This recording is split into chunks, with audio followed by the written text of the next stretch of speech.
Takže ahoj, ahoj. Vítam vás u druhého dielu rozprávania z hry Minecraft a dnes si ukážeme, ako urobiť nejakú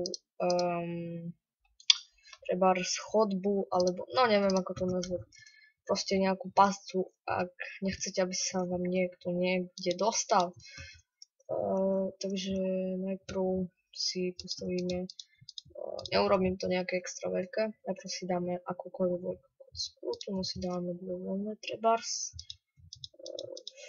Tak, len preto, aby proste lebo na automat už potom sa nedá postaviť nejaká kocka, lebo vám to ukáže jeho inventár, no možno, že sa dá, len ja som amatér, no to je proste teraz jedno.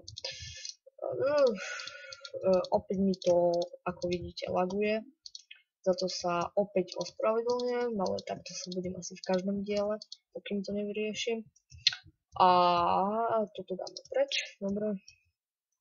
Ešte tu dáme jednu kocku trebárs. Dobre. Robím pomalšie, lebo no. Dobre, to kašľať. Robím pomalšie, lebo mám lagy pri natáčaní.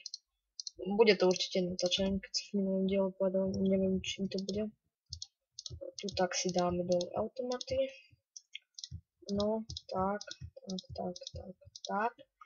Dobre, a do každého automatu dáme hoci koľko šípov, no proste 9.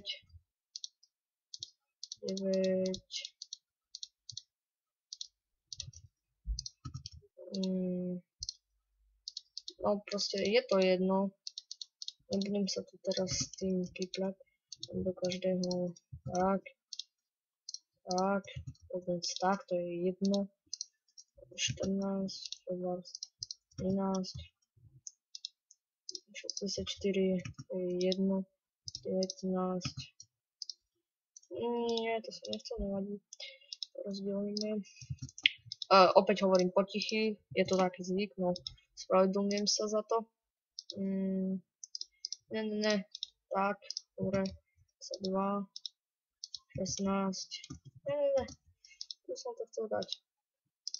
16 a tu nadáme 15. Teraz dáte na šľapné dosky. Som pozor, aby ste ich nepostúpali, lebo lebo proste už by sa to použilo na vás.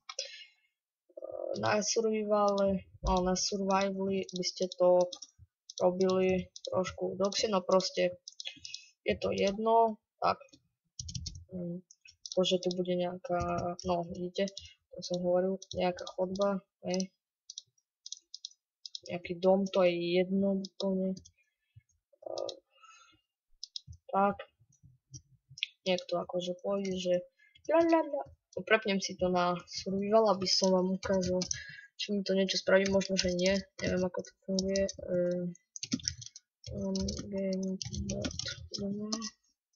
Dobre, a ideme a vidíte, a berie mi to HP. Ešte raz, keby som prešiel, no proste by som zomrel. No, ako vidíte, zomrel som.